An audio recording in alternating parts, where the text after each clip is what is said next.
Hello everybody, Benjamin Johnston here. So we're still continuing with the Team Eco games. I've already reviewed Eco. If you haven't seen that yet, I suggest checking that out. Now it's time to take a look at Shadow of the Colossus. And this is where it gets really awesome. Now, to give you context, I am playing the remake version of Shadow of the Colossus, even though I have played the original, which I have played this version right here. This is the remastered version for PS3 that I've played before. So for this particular video, I'm not going to go over like particular details of what the remake has.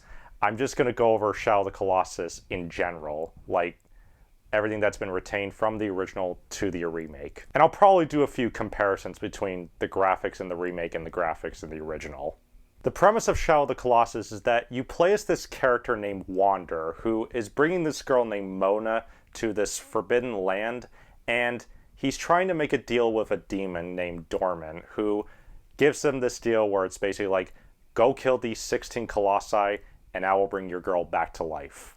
So as Wander, you and your horse Aggro go out into the Forbidden Land to take out these 16 Colossi. The story I find a little bit more interesting than Eco, as it's a little bit more bleak and a lot is left more to interpretation. For example, the girl you're trying to save in this game, Mono, you don't really know the relationship between her or Wander.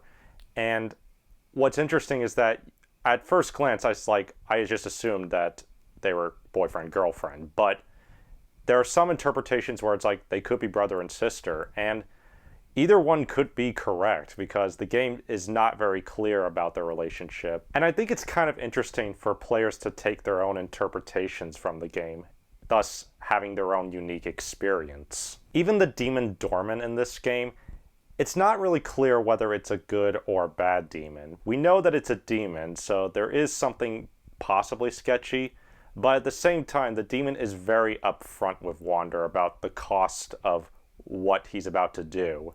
By the time I got to the end of the story, I was left stunned. In terms of how the story progressed and how the ultimate conclusion wrapped up, I won't reveal anything because I suggest you play it for yourself. The graphics are really good on PS4, and even the original Shadow of the Colossus was really great looking for the time it was released. The landscapes are barren, but there's also a peaceful beauty to them. And you're just the trespasser on the Colossi territory. You essentially go from one boss battle to the next, to the next, to the next. And while that might sound repetitive, it's actually not, because each Colossi is unique and they each take different strategies to take down. To take down each Colossi, you have your sword, which can be used as a GPS and used to attack weak spots on the enemies. You also have a bow and arrow, which you can use to attract enemies or take out weak spots to get them in a specific position where you can attack them. And last, but certainly not least, Aggro. She is very instrumental in helping you out take some of the Colossi down. A good chunk of these Colossi are huge, but you also have some small variants, which do a great job of mixing up the variety. When you're trying to climb up these Colossi, it gives a great sense of adrenaline rush and a bit of tension when you're trying to manage your grip meter and making sure you don't fall off, and that's really, really cool. I think some of my favorite Colossi in this game are the flying ones, and this one. This is basically the third one you fight. He's not even the tallest one in the game. That comes later. What's kind of cool about fighting these Colossi is that while it's certainly epic to fight them, they're also a puzzle in itself. You have to figure out where their weak spots are or how to be able to get onto some of them. Sometimes there are different tactics in terms of how to get on each of them. Alright, the soundtrack to this game is one of the best I have ever heard in a video game.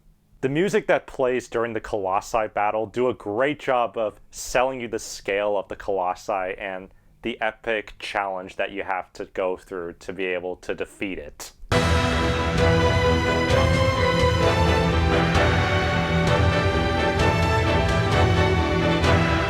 There's a great variety of music tracks here, from quiet to mystical to very mysterious.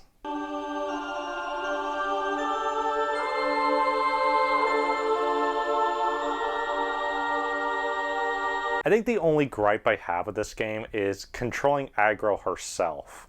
In this game, you have to hold down the button in order to get aggro to gallop, and then you use the stick to steer. And when steering, it's not quite as precise as it could have been. There's a particular part where you're fighting a sandworm, and you have to ride aggro to be able to attack this thing, and you have to shoot backwards with the bow and arrow. Like, you have to shoot it in a particular spot. And that I find to be a little awkward to handle because I'm not paying attention to what's in front of aggro, so I might end up hitting a wall of some sort. While it's not too difficult to handle, it is one of my lesser favorite Colossi to fight.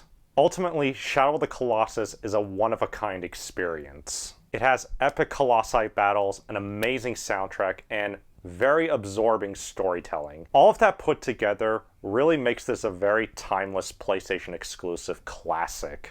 And I would highly recommend this game to anyone. Whereas Eco I would recommend for certain players, this one I would recommend for everyone.